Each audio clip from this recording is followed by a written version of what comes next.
Si les négociations sont aussi difficiles, c'est parce que les acteurs sont nombreux. Regardez schématiquement comment s'organisent les clans.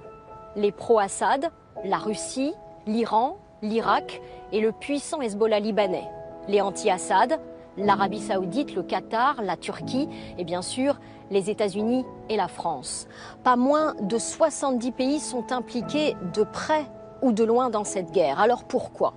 Il y a bien sûr la lutte contre Daesh qui mobilise une large coalition. Mais il y a aussi peut-être des raisons cachées, moins avouables. On l'évoque rarement, mais la Syrie occupe une place stratégique sur la route de l'énergie. Et quand il y a du gaz et du pétrole, les enjeux et les appétits sont colossaux. C'est la cible privilégiée des avions russes et de ceux de la coalition, les camions de pétrole de l'État islamique. Une contrebande d'or noir vers la Turquie qui rapporterait à Daesh 1,5 million de dollars par jour. Avec ces images, le monde entier a découvert que la Syrie est un État producteur de pétrole. Ses réserves sont bien moindres que celles de ses puissants voisins, mais sa position géographique en fait un acteur stratégique pour le pétrole, comme pour le gaz. C'est un pays stratégique parce que c'est une porte sur la Turquie, qui est elle-même une porte sur l'Europe. C'est-à-dire que la Syrie est l'étape quasiment indispensable pour les pays du Moyen-Orient qui veulent exporter leur gaz naturel notamment vers la zone européenne, donc le marché européen. La Syrie occupe au Proche-Orient une situation unique au croisement de plusieurs gisements d'hydrocarbures. En 2009, à l'occasion d'un forum en Turquie, le président syrien dévoile la stratégie des 4 mers. La Syrie se rêve incontournable sur le marché de l'énergie. Nous faisons le lien entre la Méditerranée, la mer Caspienne, la mer Noire et le Golfe. Quand nous connectons ces 4 mers, nous ne sommes pas seulement importants au Moyen-Orient, nous devenons le centre du monde. La stratégie syrienne est de devenir un centre de transit pour le gaz et le pétrole de toute la région. Bachar el-Assad multiplie les voyages diplomatiques pour vendre son idée à tous les pays qui pourraient être intéressés. Arabie Saoudite, Turquie, Iran, Irak et bien sûr le Qatar. Dès 2009, le Qatar propose de lancer un gazoduc. Partant de son immense champ gazier de North Dome, il traverserait l'Arabie Saoudite, la Jordanie et la Syrie pour aller en Turquie alimenter le marché européen. Mais à la même période, un autre projet de gazoduc est envisagé avec l'Iran.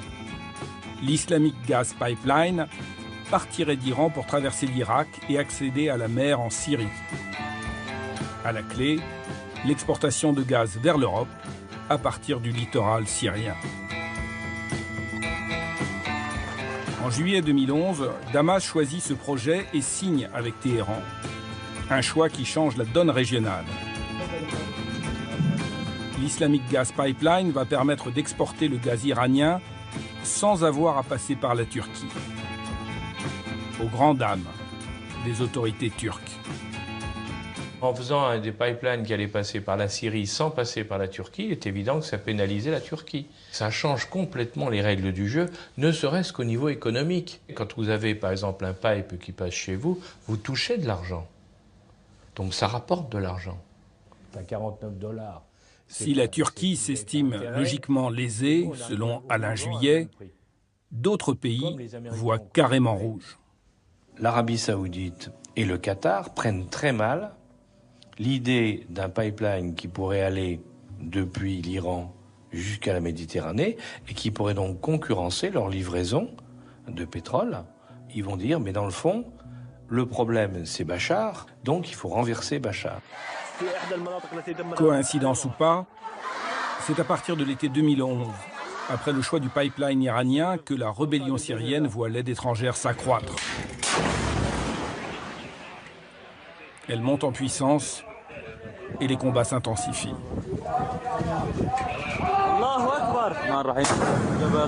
À se demander pour certains si la guerre en Syrie n'est pas aussi une guerre de l'énergie.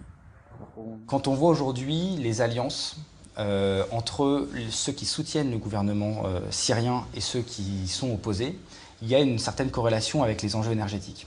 Vous avez d'un côté l'Iran, qui a réussi à obtenir son gazoduc, en tout cas par un accord avec la Syrie, qui soutient ardemment le gouvernement syrien. Et de l'autre côté, vous avez le Qatar, qui lui, justement, n'a pas réussi à convaincre le gouvernement syrien de construire son gazoduc, qui va, dès les premiers mois de la guerre civile, soutenir de manière conséquente la rébellion, en finançant par divers moyens les rebelles pour combattre le gouvernement. Donc on voit bien déjà au niveau de ces acteurs locaux, régionaux, comment les enjeux énergétiques peuvent être connectés. L'autre allié de Bachar el-Assad, Vladimir Poutine, participe aussi au grand jeu énergétique. Car guerre et affaires font bon ménage. Un contrat gazier est signé en 2013 entre la Syrie et la Russie.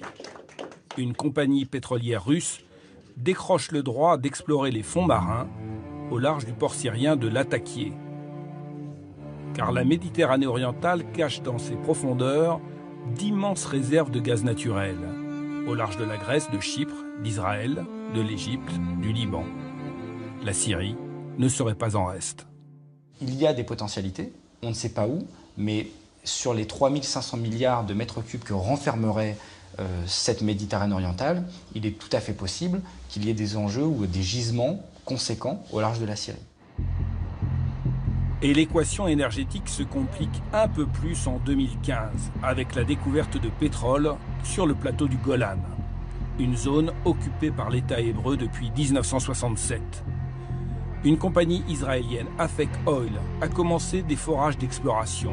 Il y aurait bien du pétrole en quantité significative, reste à savoir s'il est exploitable. En cas de réponse positive, le cocktail peut devenir explosif. Toute discussion sur les frontières contentieuses d'Israël est un gros sujet, compte tenu de l'instabilité chronique de la région. Mais le point principal, c'est que cela ne deviendra pas un problème tant qu'ils ne trouvent pas de réserves importantes là-bas.